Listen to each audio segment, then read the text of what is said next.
Қайырлы күн, достар. Бүгін мен сіздерге осындай қамыры өте жұмсақ болып шығатын 3 түрлі пиццаны ұсынатын боламын. Өте жұмсақ, керемет дәмді болып шығады. Міндетті түрде жасап көріңіздер. Әрине, салмасын қалауларыңыз бойынша әзірлесеңіздер болады. Мұндағы заттардың мөлшерін описанияға төменге жазып кетемін. Қарап жасап көріңіздер. Алдымен жылы суымызбен жылы сүтімізді араластырып, ыдысымызға құйып аламыз. Онан соң көрсетілген тұзымызды, қантымызды және ашытқымызды салып араластырып аламыз.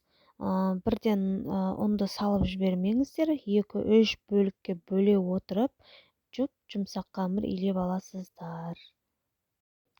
Қамырымызды илеп болғаннан соң, жарты сағатқа бетін жауып, жылы жерге қойып қоясыздар.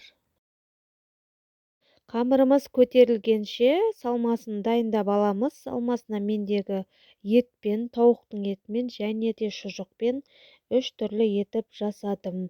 Бұл қамыр 4 пиццаға арналған қамыр, мен 3-еуін жасадым. Ал ендеше мендегі үйдегі сиырдың ет майдалағышта пиязбен қоса отырып өткізіп алдым. Оны аздаған қызып тұрған майда қуырып суытып қойдым. Сонан соң қайнатылған тауықтың етін жұқа-жұқа етіп, жалпақ көлемді етіп турап аласыздар, кесіп аласыздар, оны да қойып қоясыздар.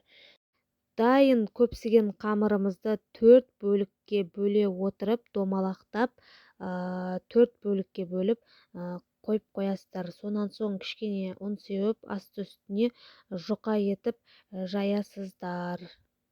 Соусын дайындайтын боламыз. Соусқа 1 құты кетчупты полный саласыздар. Сонан соң 2 ас қасық майонез, 2 ас қасық томат пастасы және де осындай пиццаға арналған приправаны саласыздар аз мөлшерде. Онан соң араластырып, дайын болған қамырымыздың шетін қалыңдата отырып, ортасын жұқалау етесіздер.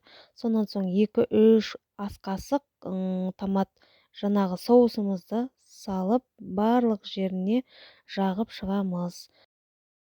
Айта кетейін, бұл мөлшер 4 пиццаға арналған соустың мөлшері, 4 пиццаға арналған.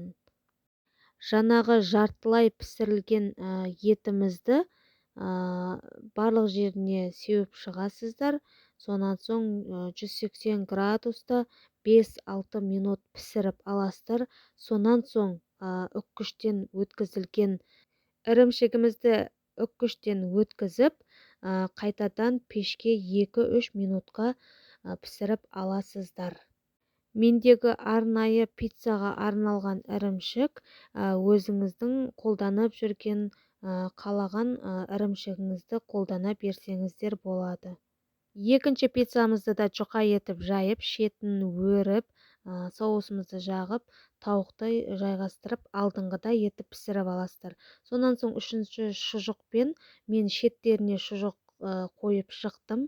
Өйткені мендегі балаларым шеттерін жемей қояды, сондықтан арасына шұжық салдым. Мінекей осымен пиццамыз дайын, дастарханға ұсына берсеңіздер болады. Сіздермен болған Салтанат. Арнаға тіркелмеген болсаңыз, тіркеліп, қоңыраушаны басуды ұмытпаңыз.